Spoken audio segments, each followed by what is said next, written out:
अच्छा बिल्लो, जो आपका सॉन्ग है बड़ा खूबसूरत और फेमस और मेरा बड़ा फेवरेट सॉन्ग है बिल्लो दे घर, उसमें 30 से 40 मिलियन के करीब बेनिफिट हुआ, पर कुछ एतराज़ात भी थे, कुछ कंट्रोवर्सीज भी थी।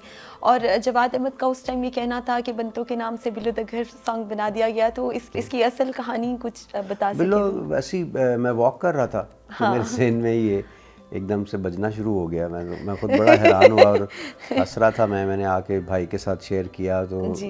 इनिशियली मैंने उनको बताया, मैंने कहा इंडिया का बड़ा ज़बरदस्त गाना है। कहते हैं कौन सा? मैंने कहा सात जाना बिल्लो द बाइक नगन। तो बड़ा हंसे, कहते हैं मज़े का है। मैंने कहा वाकई अच्छा है? कहते हैं हाँ। मैंने कहा ये मेरा अपना है। मेरा कहते हैं ना कर। मैंने लिखा कहा भी हाँ। खुद है और कहते फिर हैं आगे आपने क्या है? मैंने कहा अभी तो इतना ही है। कहते अच्छा। हैं यार बड़ा मज़े का, इसमें भंगड़ा डाल। तो मुझे याद है वो उन्होंने भंगड़े थे भंगड़ा वो उसमें ऐड किया। हाँ। तो एक अजीब सी चीज़ बन गई, मुझे अंदाज़ा नहीं था। मैंने कहा ये तो अजीब सी नहीं तो दो बहुत ही चार दिन खूबसूरत और चलेगा, फिर कामयाब उसके बाद और वही